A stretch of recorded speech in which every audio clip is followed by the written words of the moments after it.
invitation for this second international symposium on economic thought. In this special session, we know that we have 1.5 centuries from this is the anniversary of the publication of Carl Menger's groundbreaking principles of economics that somehow has shaped the economic theme and this Austrian School of Economics.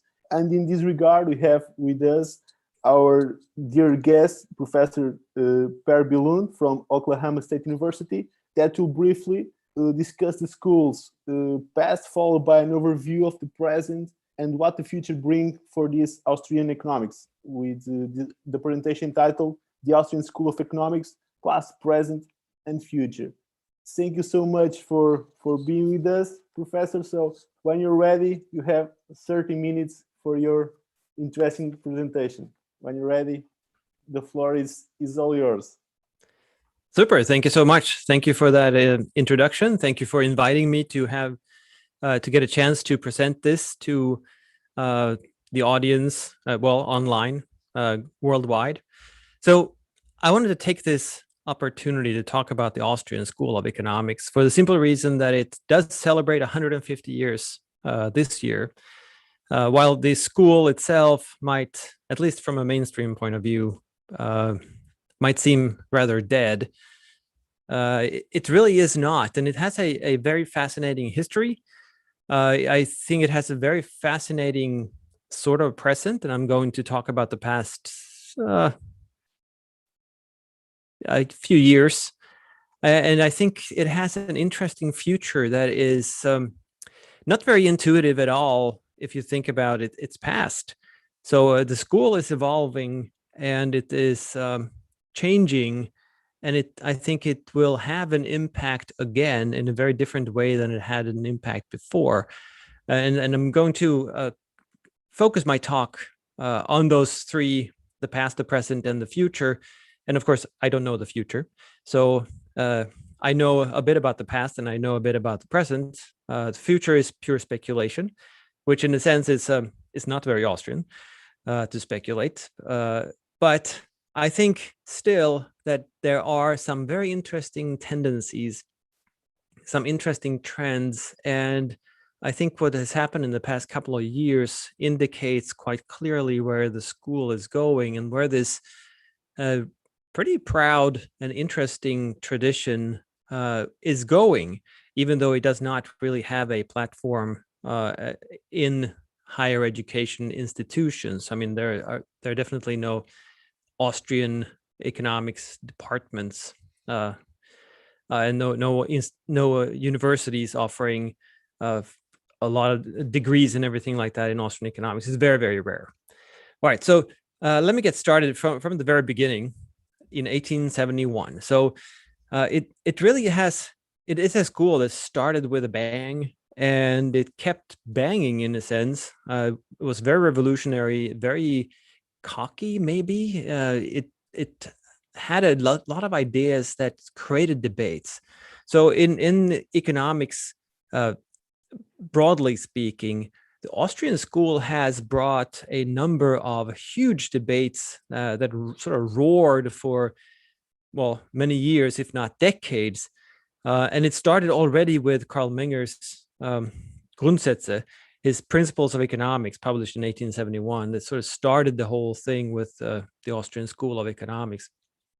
And that book, while there were three marginalist revolutions or revolutionaries at the very same time, pretty much, Menger's work is different, not only that because it is purely verbal theory, but because it is consistently based in subjective value. So it starts with consumption, it starts with satisfaction of wants as value, and then he imputes that value into the production apparatus of the economy. And everything is really based on this recognition that value is in fact subjective, and that we can't really say anything about it as economists. And in a sense, that's sort of an obvious point, because we want to be scientific, so we want to be value-free, and then what values people actually have and what they actually value in things, that's the realm of psychology, and we cannot really say anything about it without becoming normative. But what we can say is that people do value things, and we can say that value motivates their actions. We can say that people try to achieve a certain end because they value it for whatever reason, right or wrong. Maybe they have biases or whatever, but they are acting in order to attain some end that they personally consider to be valuable. And Menger, he structured his whole work on this recognition in a way that is not as clear and maybe not as consistent either in Jevons and Walras, the other marginalist revolutionaries. So Menger stands out in that sense, and the Austrian school stands out too, because the Austrian school is still adhering to subjective value at the very core. So that was the first revolution, and then of course Menger was immediately pretty much involved in a grand debate with the German historical school on the role of theory and the method for the economic science and so forth. And this was mentioned in the previous session as well. And this debate roared on, especially with Schmoller in Berlin, for a long time, and was pretty nasty as well, but writing books and essays as well, back and forth, because Menger was of the view that because value is subjective, we cannot really study things empirically, and we can't really inductively figure out what is going on in the economy, because there are so many unobservables. There's so many things that people can value and cannot value and choose not to value and whatnot else. So economics has to be theory first. It has to be a deductive science. And using that theory, which is sort of pure theory, as for instance, Frank Knight called it, using that theory, we can then apply it to understand real world phenomena and so forth. So Schmoller was of the exact opposite view, thinking that theory has no place whatsoever. The only thing that exists is really historical phenomena, and they're all unique in some sense. So just looking at these historical phenomena, we can learn something about them, but we can't really say anything universally, and definitely not atemporally. So we can't say anything about the economy that should be true universally and for all times. Whereas the Austrians would hold that, yeah, you can. And that's the role of theory. Now, Mises, later on, which is sort of the grandchild in the sense of Menger, he was a student of Eugen von Boehm-Bawerk, who was the second generation Austrian under Menger.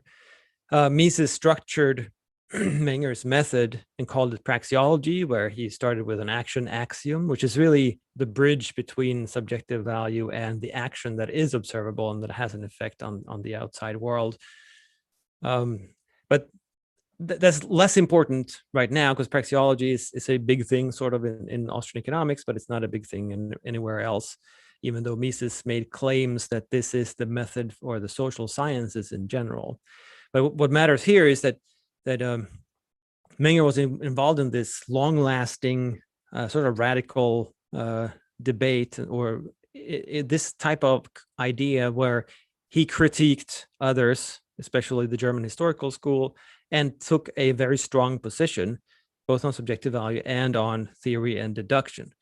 Now, this continued, and if we move ahead a little bit to the 20s, 30s, and into 1940, where the school was sort of one of the main streams going back to the marginal revolution.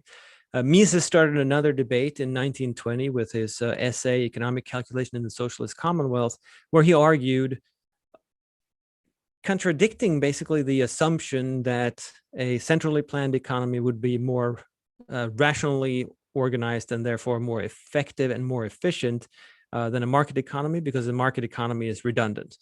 Now, Mises' argument was that no, and based in basically Menger's identification that, or observation that value is subjective, and the time element that we're producing for future consumption and other people's future consumption, we need a system that is consistently and always attempting to imagine what consumers will want and how to satisfy consumers in the best way possible. And to Mises, that is only possible by having entrepreneurs trying, basically betting everything they have, losing personally. So they have skin in the game, and they can either gain or lose everything based on their actions and based off of what they consider to be the most likely product to be profitable in the future. Now, since entrepreneurs compete with each other, they establish prices for the factors of production, and those prices are then taken by each individual entrepreneur as inputs into their calculation of whether their project might be profitable. So the socialist calculation debate is really an argument. It's a frontal assault really on the assumption that socialism could function. And Mises says no, it does not, and it cannot, because it does not have a mechanism for calculating the how to rationally allocate resources toward consumers' greatest satisfaction, considering the time element and considering that value is subjective and so forth. Okay, now this debate raged on for quite a while throughout the 20s in the German-speaking world, and then throughout the 30s in the English-speaking world, and plenty of people were involved. And I don't think it actually came to a conclusion, really. The opponents claim that they answered Mises' critique, and the Austrians still claim that no, they did not, because they misunderstood it. And so in a sense, the debate is more or less still going on, even though it's not as a hot topic anymore.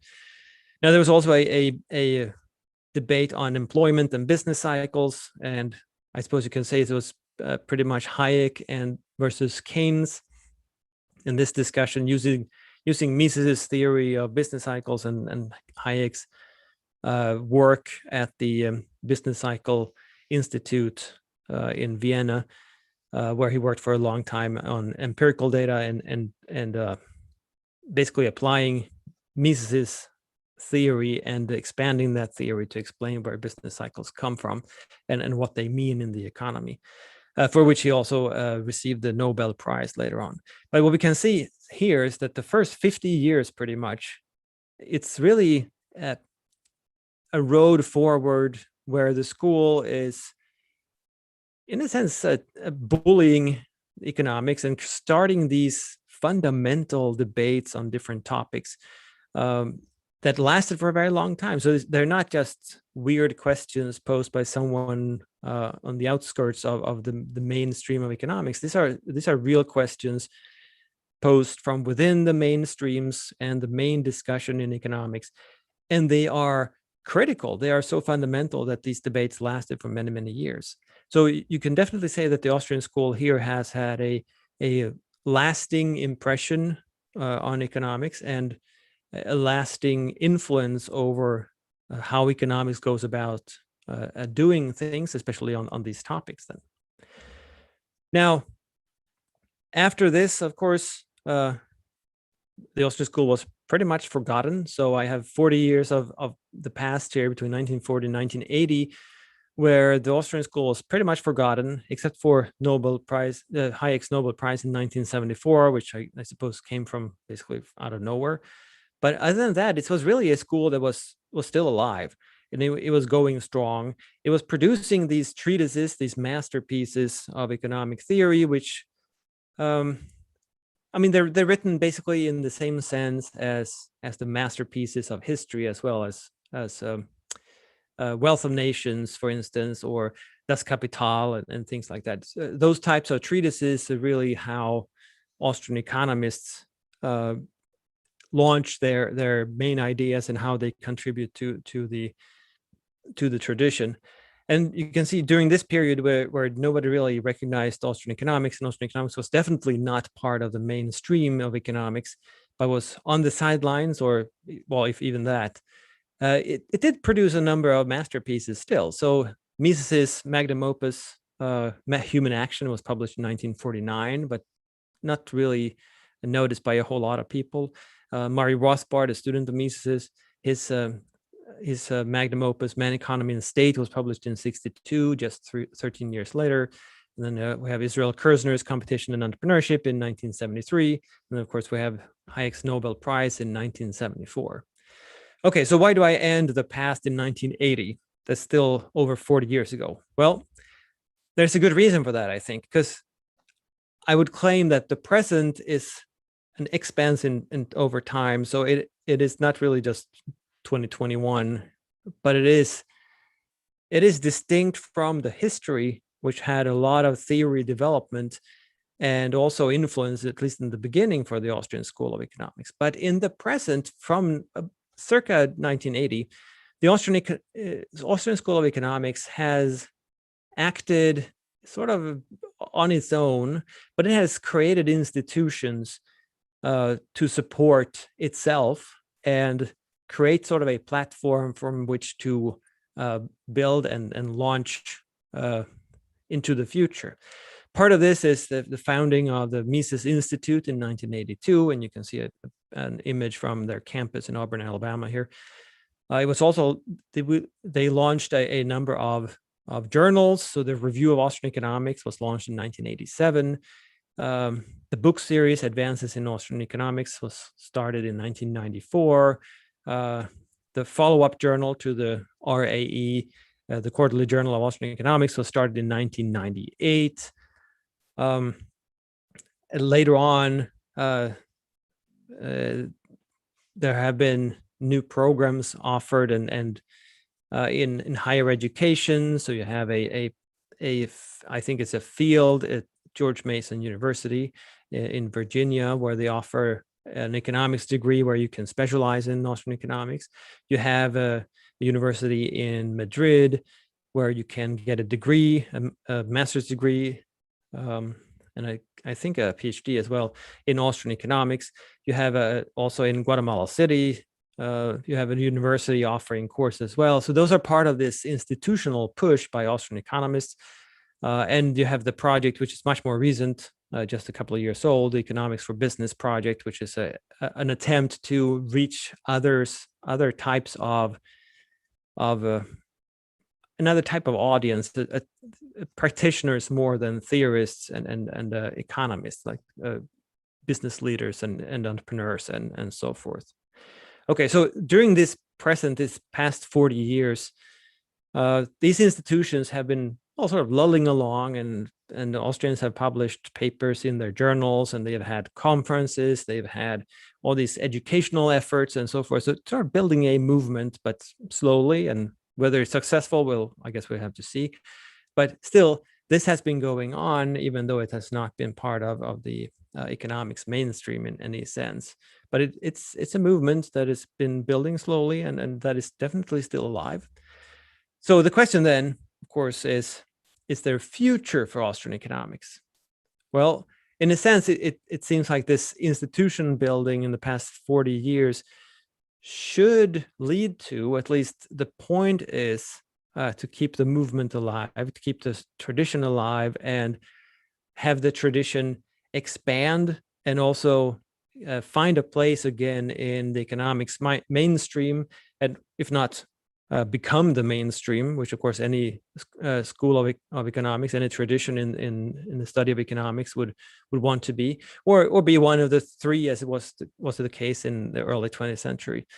Now, I would think that it's highly unlikely that the Austrian school becomes part of the mainstream again in economics. And the reason for that is simply that Austrian economics is so far from where mainstream regular economics is today, which because Austrian economics is purely deductive, it's verbal theory, it's not mathematics, it's not a whole lot of empirical studies, and it's not opposed to empirical studies in any sense, but it does not use empirical analyses for theorizing, which is very different from economics mainstream, which uses huge data sets and data mining even. Has started recently to use experiments and uses mathematics to develop theory. So I think these differences are probably, they're too great. So economics, the mainstream economics would have to move so far from where they are at now back to basically where they were during classical economics and during the first half century of the Austrian school's history. And I don't think they're going that direction. Rather, they seem to be going in the other direction. So the question then is not, will Austrian economics become economics or become part of economics, but rather, will there be a new type of breakthrough? Will Austrian economics break through and become influential in some other sense? And I think that is a possibility, and I think it might actually even be likely. Not in terms of theorizing and in theory development, because that type of theory is simply not useful and it's not accepted in mainstream economics and in higher ed. So that's not the case. But in practice and application, I think Austrian economics has a lot to offer and is very well positioned to actually make an impact and change how things are done. And what do I mean by that? Well, because Austrian economics is a purely theoretical school of economic thought. Well, here's the thing. Austrian economics has entrepreneurship at the very core. So Mises referred to the entrepreneur as the driving force of the market process. So Austrian economics embraces an evolutionary view of the economy overall, and it embraces a highly dynamic marketplace where in a sense, the extent of the market is constantly shifting due to endogenous changes, which is primarily entrepreneurship. So the economy is sort of remaking itself all the time according to Austrian theory, and is done through the entrepreneur. And how does the entrepreneur do it? Well, the entrepreneur is pursuing a means to satisfy consumers' subjective wants in the future, which is pretty much core to what Menger was saying, right? And entrepreneurs have a lot to learn from this. They do not learn a whole lot from mathematical equations or theory, the way it's presented in economics today. They also do not learn a whole lot, and they can't structure their business based on simple supply and demand schedules and shifting the curves back and forth. But they can learn how to position themselves with respect to consumers' valuations. They can learn the market structure and how the market as a process functions and what to expect from it.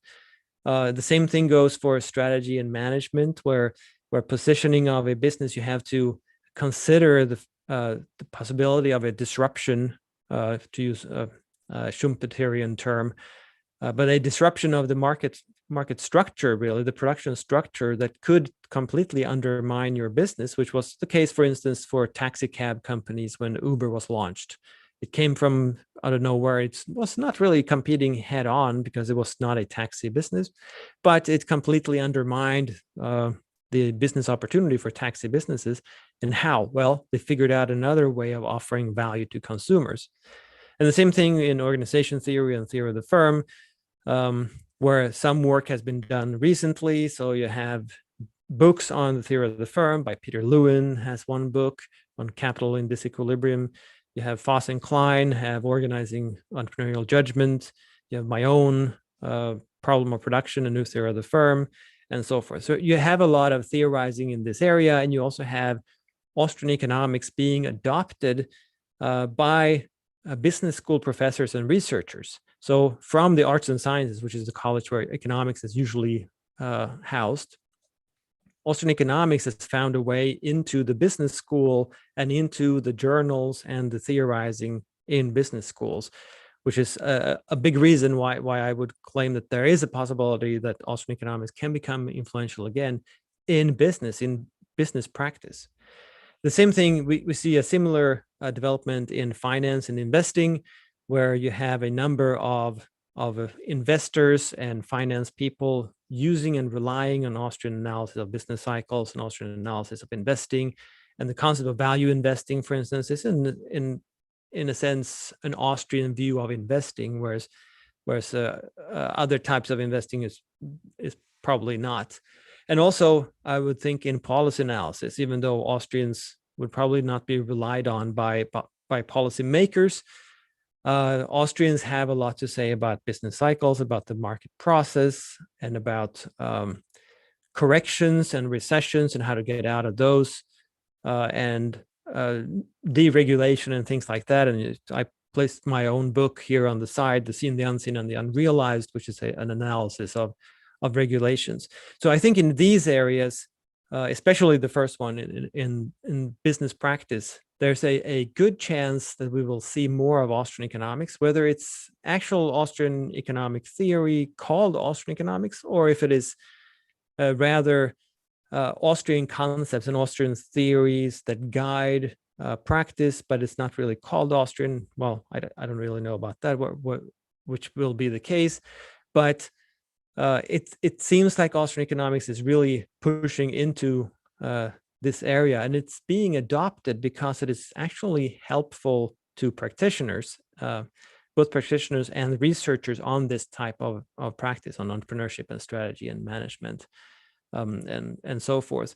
And in a sense, you can say that successful, experienced entrepreneurs are Austrian and have an Austrian conception of the market process already, even though they would probably not know anything about Austrian economics, and they would probably not call themselves Austrians, but their conception of it and their experience of how things work is still highly Austrian, at least in my experience when I've talked to entrepreneurs and so forth, that what they're doing is really applying it, but they don't have the terminology, they don't have the theoretical background. So I'll stop right there. That's the past, the present, and the future, or potential future. Thank you so much for this interesting presentation. Can you hear me, right? Thank you so much. Thank you so much. I guess we have no time for questions.